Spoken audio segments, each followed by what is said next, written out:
Hello dear students, welcome back to my channel physics SPC geometrical optics का एक question.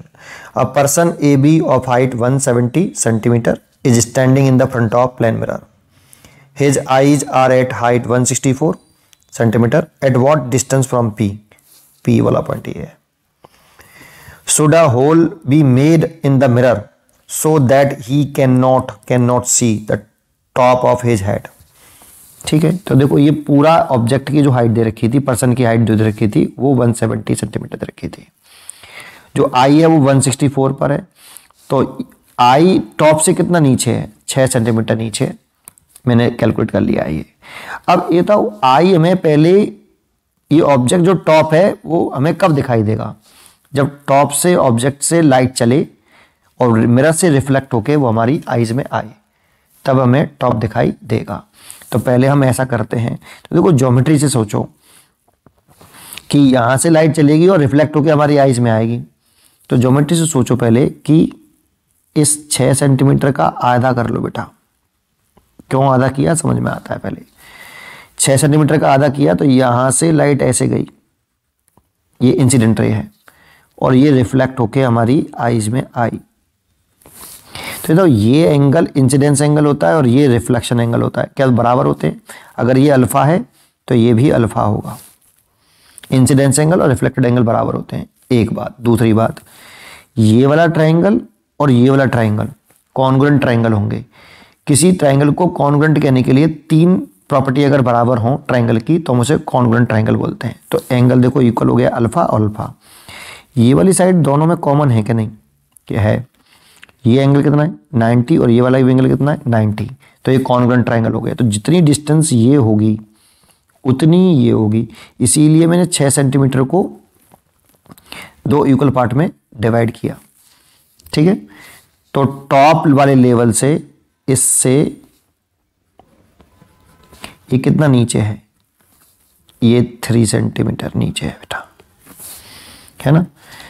यहां पे light पड़ी और ये रिफ्लेक्ट होके ऐसे गई, तो इसकी इमेज वैसे यहाँ होगी टॉप वाले की।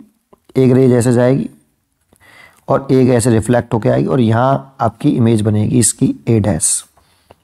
ये देखो ऐसे, ये डिस्टेंस D है तो ये डिस्टेंस भी D होगी।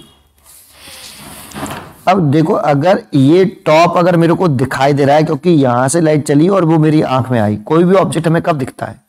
जब ऑब्जेक्ट से लाइट चले और रिफ्लेक्ट होके मेरी आईज में आए, तभी वो ऑब्जेक्ट हमें मिरर में दिखाई देगा। ठीक है, अब इसी जगह पर अगर मैं क्या कर दूं, होल कर दूं, तो यहां से लाइट रिफ्लेक्ट नहीं होगी इस वाले पॉइंट से। तो इस जगह पर मैंने क्या कर दिया, एक होल कर दिया। अब लाइट जैसे मैं होल कर दूंगा तो लाइट रिफ्लेक्ट नहीं होगी, सीधी चली जाएगी बेटा ऐसे, और फिर वो हमें दिखाई नहीं देगा। तो बेटा मैंने जो होल किया है वो इस वाले पॉइंट पे किया है।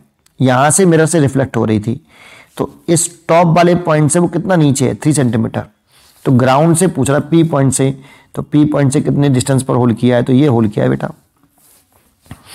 आई का कितना था बेटा? ये आई जो थी ये इससे 6 सेंटीमीटर नीचे थी ऐसे, और मैंने होल किया है यहां, तो ये 3 सेंटीमीटर हो जाएगा ये भी।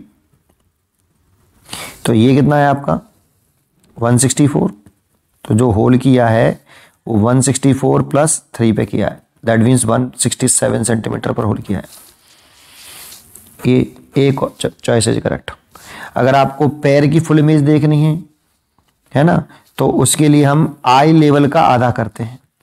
आई लेवल का आधा, तो इसका आधा करके यहां पे लाइट डालता और ये आईज में जाती ऐसे।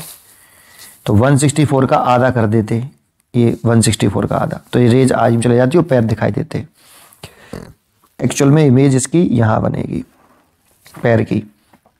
एक रेज यहाँ से चलेगी और ये रिफ्लेक्ट होके आएगी, और एक ये रिफ्लेक्टेड रे और ये रिफ्लेक्टेड रे, ये दोनों रिफ्लेक्टेड रे इस जगह पे मीट करेंगे और मेरे को पैर दिखाई देगा। पर पैर की बात नहीं कर रहे, ये होल की बात पूछ रहा था, तो ये आंसर हो गया। पढ़ते रहिए और खुश रहिए।